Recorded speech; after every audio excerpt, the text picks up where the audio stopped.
Data protection and privacy teams are under more pressure than ever with new laws, AI oversight, data breaches, and the constant expectation to do more with fewer resources. That's why TrustArc built a modern privacy and data protection management platform powered by Arc Intelligence. It unifies your tools, automates the work that slows you down, and surfaces what matters most right when you need it. From guided quick actions to our intelligent assistant, Ask Arc, you get credible, contextual answers backed by expert research, not generic AI guesses. Finally, privacy that works the way privacy pros work. Learn how TrustArc helps teams move faster with confidence at trustarc.com/serious-privacy. That's trustarc.com/serious-privacy.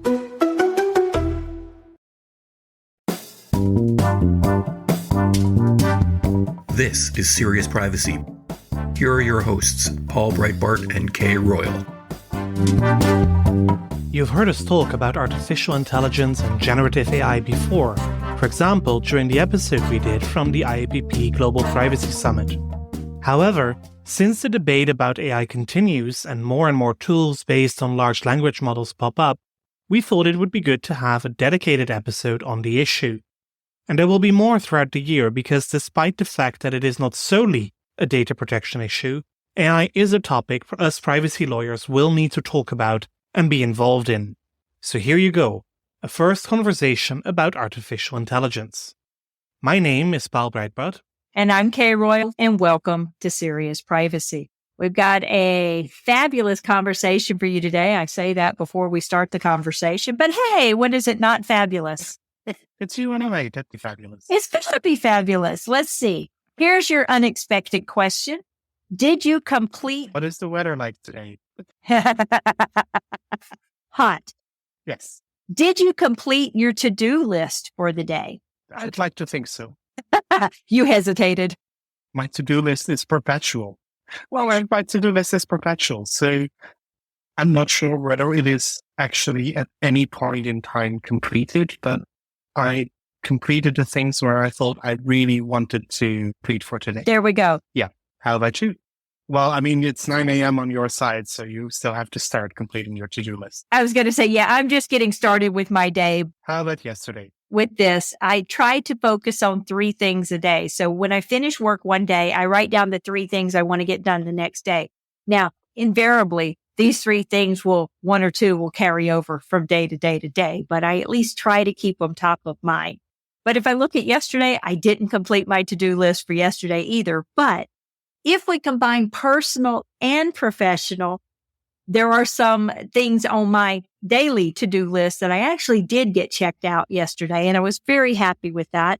I am in the 30-day countdown to my next pageant, and so there's always a social media type thing they want you to do. So I tend to do National Days of Recognition or Global Days of Recognition. Yesterday was Call Your Doctor Day. I was very pleased. I called 2 doctor's offices and I got some things scratched off that to-do list that have been lingering for a few months now.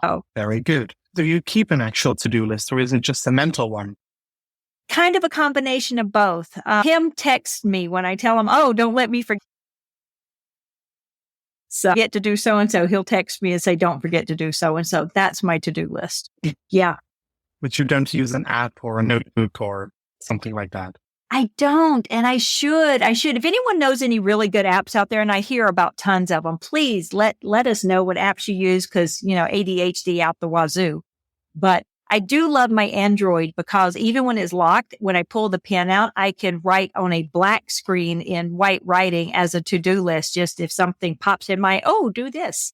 And yes, even though I have switched to using iPhone for phone, I still have my Android because I love it and I still use it.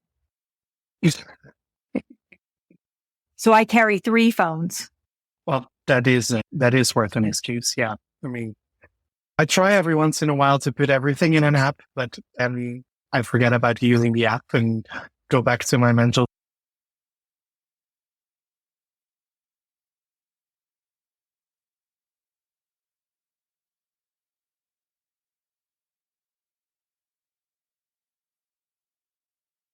No, but you have whole methodologies behind this. There is this whole getting things done philosophy that most of these apps subscribe to, where you project manage your calendar and your the things that you need to do and That is fabulous in theory. There is a whole range of productivity tools that I still need to explore, but Right? basically finding the time to get that done. Also, the irony, there is a book on my e-reader called Grip, written by a Dutch guy, and it is about getting grip on your time and on your calendar while working, especially in a tech environment. Ooh. It's translated into English and it's available online. It is. I just don't have the time to read it. Because every time I start reading, I think, there's actually something nicer to read. But there's also apps that are supposed to help you with the ADHD to be productive. I keep forgetting to look at those. Yeah. There's a problem here. Something to do with the ADHD, probably. Yeah. Our fabulous conversation today is over artificial intelligence. Yes. Some of you out there who don't believe that privacy people should be talking about AI, just bear with us, okay? Just bear with us. This will not be a fully privacy-minded conversation. So let's start with the fundamentals of what is AI. Well, there are actually two types of AI that are at least two main branches of AI. You have the classic approach to AI, which are the if this, then that models. So basically you program everything in a fixed way. It's hard coded. And if something happens, then this should be the consequence. Those are the traditional ones. They are basically the stupid modules. Now you have the more advanced AI, the generative AI, which basically are large language models. So they are models that are trained based on context-specific language. So in order to predict the next word, basically it's statistics, it's mathematics to see, okay, so if this is the sequence of words, then what is the chance that X would be the next word? And that's done on the basis of tokens. So basically every word gets assigned a number. And then there is a prediction model, what comes next. Then that text can also be turned into audio or video or images, depending on the type of tool that you use. This is my summary for dummies based on tons of reading that I've done in the past couple of months on this topic. I'm pretty sure that the real experts will say, oh no, you have many more varieties than these two, and it is slightly different, but this is the way that I've understood. Right. And I do talk about AI in my privacy, big data, and emerging technologies course at Arizona State University at the Sandra Day O'Connor College of Law. So every spring we produce one, and each class essentially covers two topics. And every year they're pretty much the same topics, but there's new information on each one. But occasionally we do add new topics into it as well. So AI is one of the ones that we talk about, and it's one of the ones that are absolutely fascinating to the law students because it is an emerging technology. And this is my premise of why privacy needs to be involved is because any technology that's going to touch personal data has the potential to violate privacy principles, as well as cause unintentional harms that might impact the person on, a personal data level. But as privacy counselor officers, whichever title you're working with, we have the responsibility to understand emerging technologies. Now, I'm not saying that AI is any more worrisome of an emerging technology than any of the other emerging technologies that are out there, but it is the hot thing right now. And when you pair it with big data, it starts getting really worrisome there. But I'm not saying that the privacy profession should take on the role of governing AI or anything. But like with any other emerging technology, you need to assess the risk to the data that is under your control or what you're doing. And you need to make sure that you're identifying and you're mitigating those risks. There may be other risks. There may be other benefits, but AI right now, I call is a solution in search of a problem. Everybody seems to want to use AI to solve their problems. So they're wanting to find a problem for AI to serve. There are complications with that. Absolutely, there are complications with that. And there's complications with AI in general, even if you're not looking at bringing it into your company. I mean, think of the one that went around social media where you uploaded pictures of yourself and then AI would turn around and generate images. This was over many, many, many thousands of people. The images they generated for men were really cool. The images they generated for women were really pornographic. Well, the images they created from me were also not that great, but I came out with a couple that were kind of cool. That was fine. But there were ones that came out there where I was naked. I'm like, I did not upload any naked pictures here, people. that's concerning. That's worrisome. But that also goes into the keynote that we heard at IAPP about, especially when you combine AI with non-consensual pornography. There has historically been a problem with non-consensual pornography that they could put someone's face on pornographic pictures and then distribute those as if it was that person, which could cause reputational damage. It could ruin their job, all this good stuff.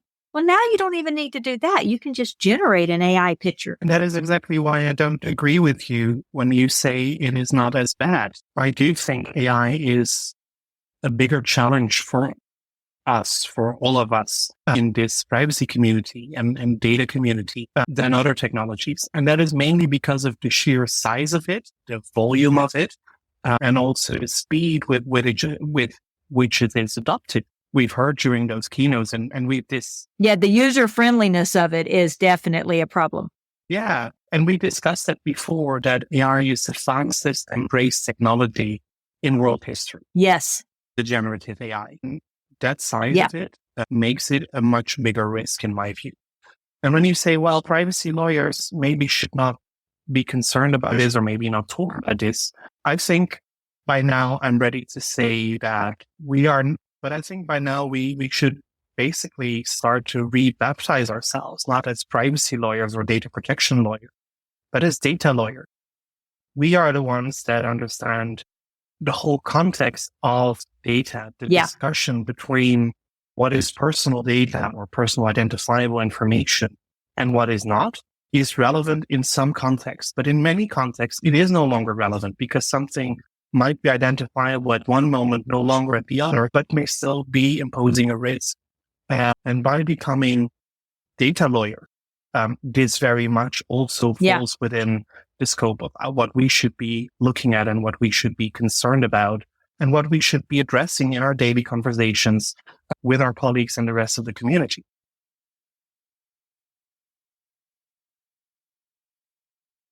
Yeah, agreed. We should be, absolutely should be. There has historically been some provisions for people to look at AI. Now, when I say people, I'm talking about government passing guidance and passing laws on it. So there has been no shortage of an attempt to pass worldwide AI laws and regulations over the years. I mean, we just looked just a few years ago and there were, bills proposed here in the U.S., bills proposed in the various states, bills proposed across the world in various countries, not necessarily adopted, but they were there. I'm looking back at, I think there's some updated information, but I'm looking back at 2020. And in 2020, there were 13 countries that discussed restrictions on the use of lethal autonomous weapon systems. That's AI. 24 countries that put permissive laws in place for autonomous vehicles in place. So they may not be regulating AI to the perspective of what we're talking about, but they are trying to regulate various uses of AI. So there were, at that point, 31 countries with data privacy regulations in discussion for autonomous vehicles again. But there were many EU countries and the US looking to restrict usage of facial recognition, another use of AI. At that time, this was just 3 years ago. That's not actually happening in the European Union. The European Parliament today, by a narrow margin, adopted their version of the EU Artificial Intelligence Act. The legislative model in Europe works that the Parliament adopts a version, the member states adopt a version, and then they negotiate together with the Commission in the so-called trilogue to find a compromise text. The European Parliament is very clear that facial recognition, biometric identification, cannot be used in real life situations. So you cannot do live or post-live biometric analysis to recognize somebody just by their face. So something like Clearview AI would then become illegal. So similar. Also, predictive policing would become illegal. Yeah. And this is a comprehensive artificial intelligence this AI Act that the European Union is now negotiating will be the first comprehensive artificial intelligence act in the world. It doesn't only look at things like facial recognition, but also the large language models are covered. The use of AI in the workplace, for example, for hiring and firing employees and doing performance evaluation.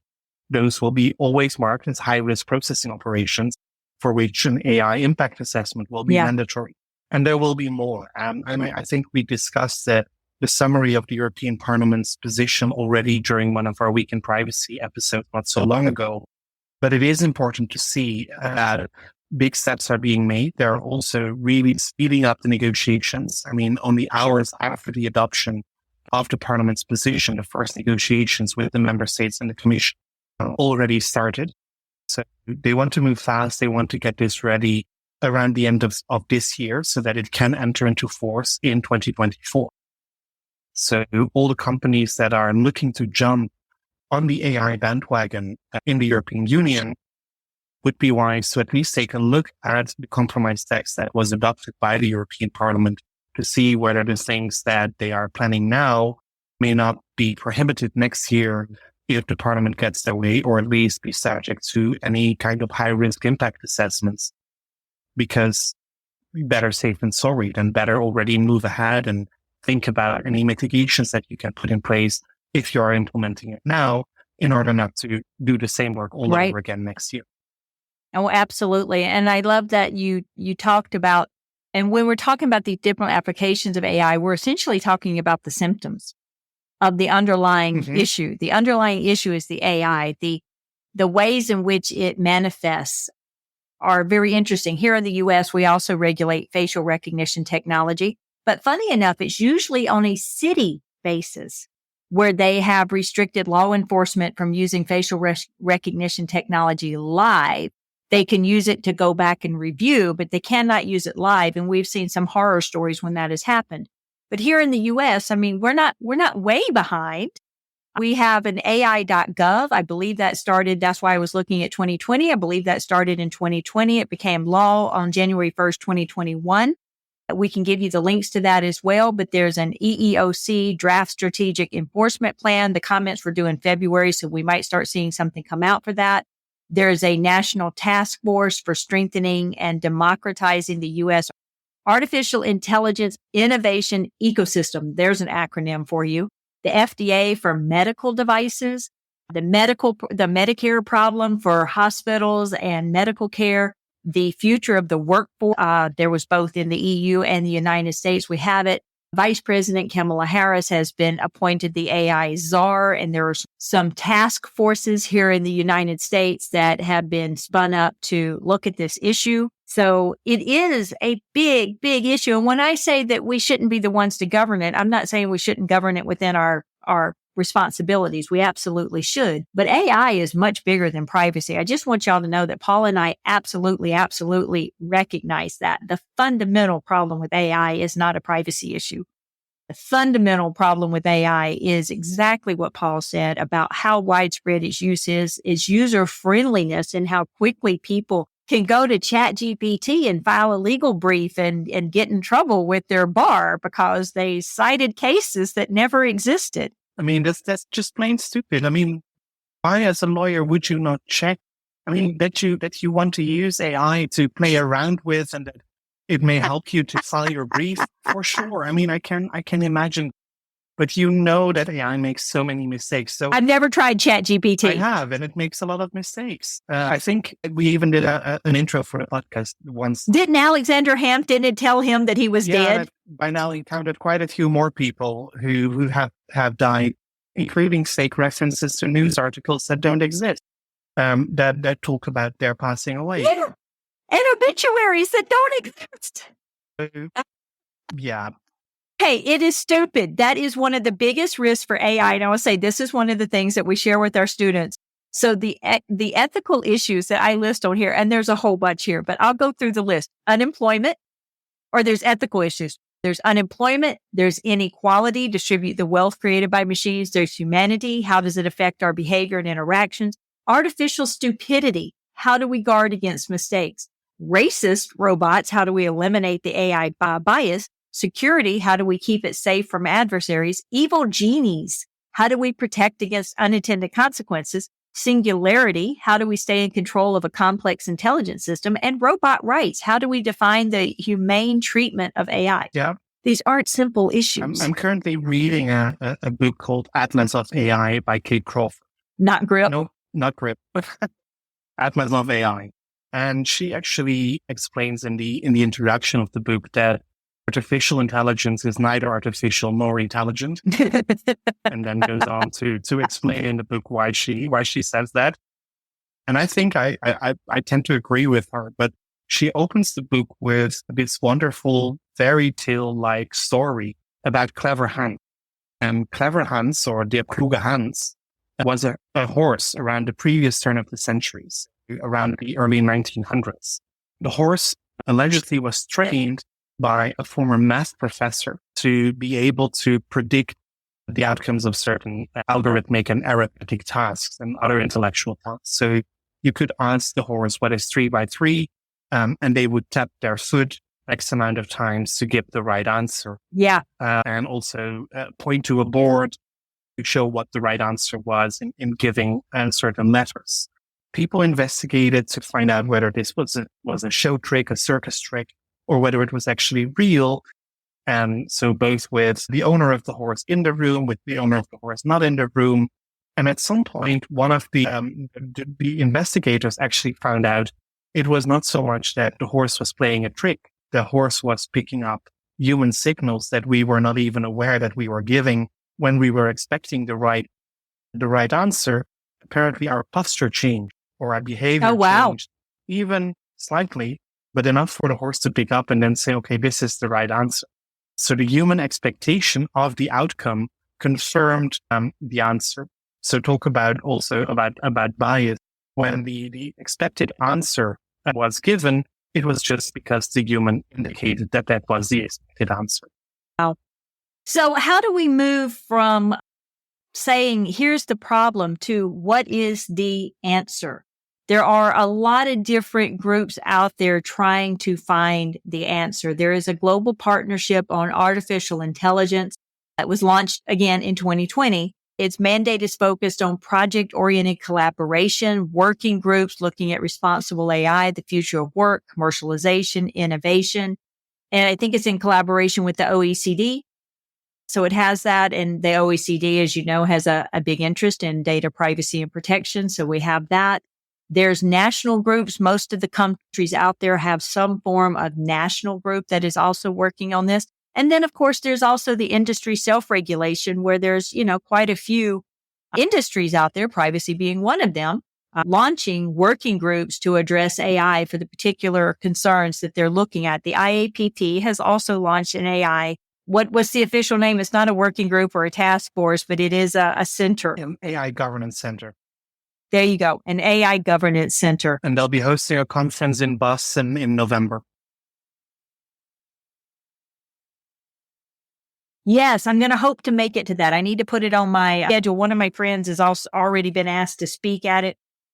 I'm assuming you're not going to be over here at it. Do you know if they plan to stream any of it online? They don't. They want people there in person. No details yet. So I need to see if I can get over there in November. Yeah. Okay. There's all kinds of working groups out there, but if we're talking to our privacy people, and I think we have a lot of technology people that listen to us as well that may not be directly involved in privacy, but they're involved in technology at their company. What are the recommendations that we have for them as to how to proceed in this very murky world that AI is making seem bright and shiny? And people, I like AI. It has tons of benefits, but how do we proceed if we need to identify the risks for our company and how to mitigate those? So a few things, at least in my view. Start off by saying, check your tools, check your solutions, because there are quite a few out there that are very vague about training data. Mm-hmm. I think that is an important one because that also brings immediately the copyright issues on the table. Some claim, like OpenAI, that all the data that they use is used under the fair use exception in the Copyright Act.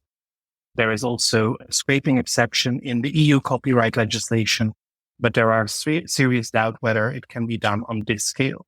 So one of the things to check for in the tools that you are using is permissive licensing. Is the training data actually allowed to be used? And if the company is very vague about what training data they have used, looking at you, Google, then you may also want to be careful what you use it for and what output you generate, because that could bring you into trouble. The first court cases have been filed on copyright infringement. So there you need to be careful. You need to take that seriously.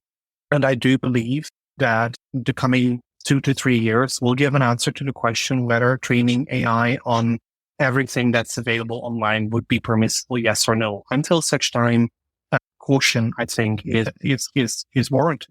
Right. Well, and if you're creating anything using AI, that would cast doubt on whether or not you could protect what you're creating, whether under copyright or patent or whatever. Can you protect it if you're not really sure what rights were violated going into it? Now, I will say it leads us to a little bit of a kerfluffle that you don't want what you use the AI for to go into its training. However, you want to benefit for how it's trained. Mm-hmm. And it can't get better and it can't work better if it doesn't have the training data.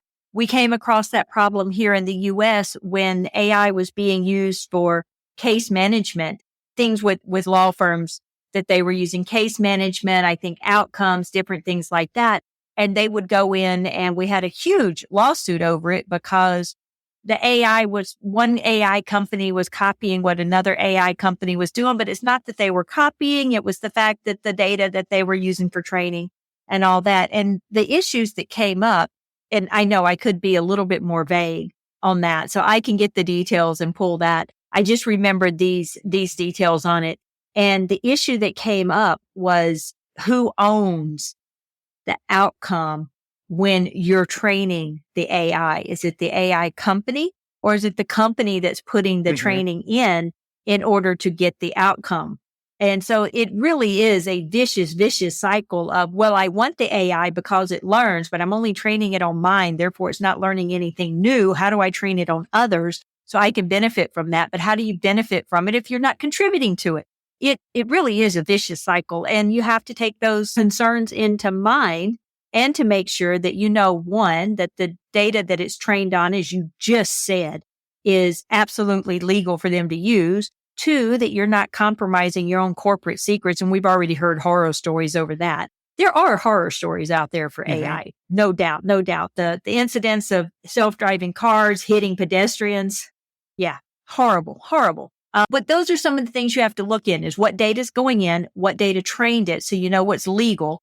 There's usually the provisions in your company not to bring in any restricted intellectual property into the company because they don't want to be accused of violating another company's IP. So how can you be assured of that? How do you know that your employees aren't uploading simple things that taken together could compromise either confidential information of your company or personal data? You don't know. And you don't know where it's going and what it's doing. Yeah, no, the only thing you can do is monitor your network activity. And if tools like this are used on a large scale, maybe even block certain IP addresses so that they cannot use the tools, but they will also find a way around. So their training, in my view, is the name of the game. When you talk about training data, of course, there are instances that you can acquire where you can use the basic training set and then further train it with your own data sets to further and keep it segregated. And keep it segregated. So that could be part of the solution. But of course, we don't know how that will work in the longer run with new releases. Right. The other thing that I think is really important is making sure that when you start using GenAI tool, you spend as much time on looking what the tool does and how it works and to train your people also on quality assurance, because the output of some of these tools is still often very bad. Sometimes there are really good parts. I'm not saying that everything is bad, and there are use cases, for example, for coding assistance where it can be very useful to use it or to clean up certain text or to make some text more user-friendly, things like that. I really see the benefits creating chatbots based on your FAQs and things like that. But you do need to check the output. And one of my friends in the privacy community on the recently recommended, they said, well, if you want to build a chatbot, we're going to do that at a company she is advising. We're going to do that, but we are going to test it for 6 months to a year first internally to see whether the output is actually of the standard that we are expecting. Only once we are satisfied, we'll let it loose to the general public. Yeah. Well, and the other thing that you need to take into account is vendor management. Depending on your risk management standards within your company and what type of third-party risk management, your due diligence you're undergoing, a lot of these companies are startup companies.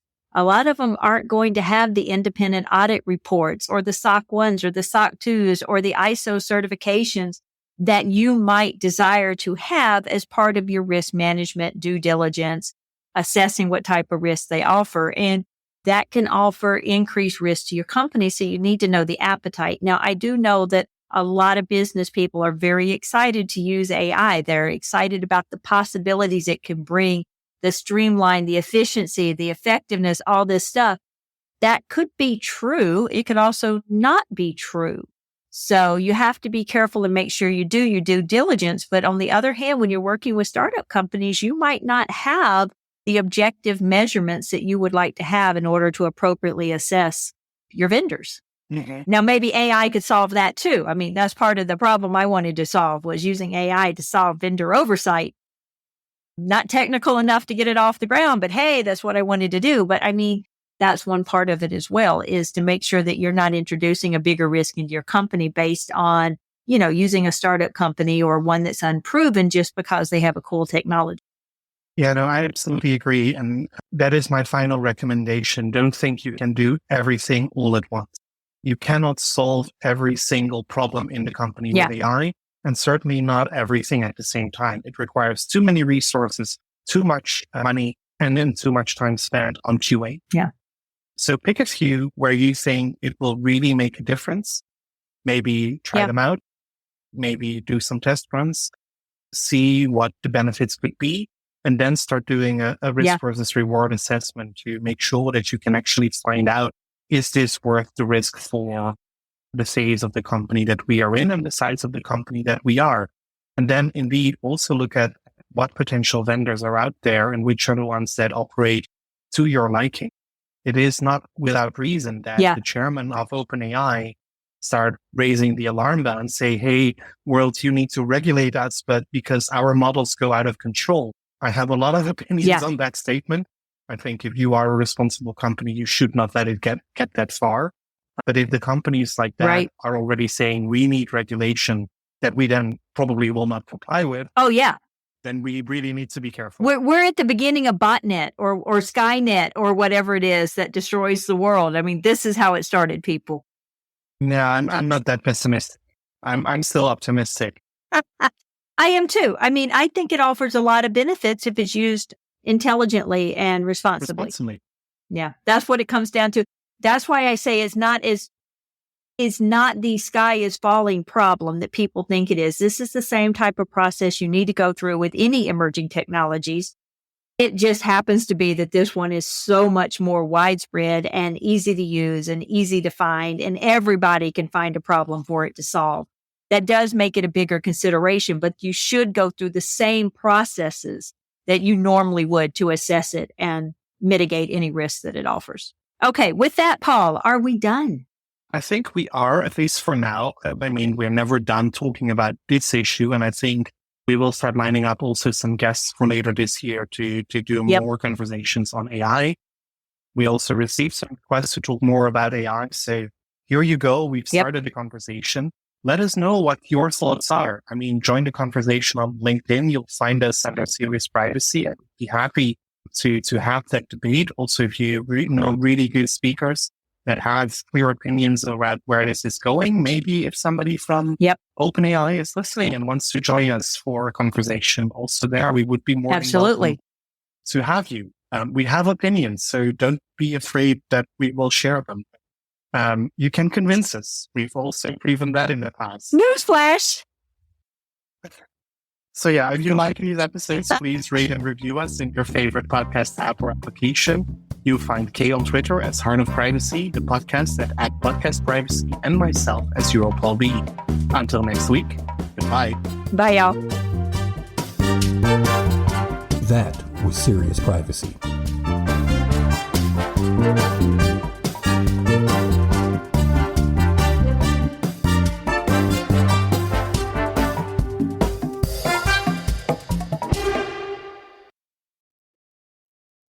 If you're a data protection or privacy professional, you already know the pressure. Non-stop regulatory change, AI oversight, internal demands, and the expectation to somehow stay ahead of it all. And the old patchwork of tools just isn't cutting it anymore. No, that's why TrustArc created a modern privacy management platform powered by Arc Intelligence. The TrustArc platform brings your workflows, evidence, research, tasks, and applications all together in one unified and intelligent workspace so you don't waste time digging, clicking, or context switching. With Ask Arc, your privacy assistant, you can ask plain language questions about laws, jurisdictions, or even your own program data and get credible, cited answers based on NIMBY research and more than 1,000 global laws. It's explainable, transparent, and purpose-built for data protection and privacy. So if you need to add a vendor, create a cookie banner, or start an assessment, quick actions take formally complex tasks, turn them into bite-sized guided workflows to save you time. It's a platform that thinks like you, works like you, and helps you move faster with confidence, whether you're a seasoned DPO or you're just getting started. See how modern privacy gets done. Explore Arc at trustarc.com/serious-privacy. That's trustarc.com/serious-privacy.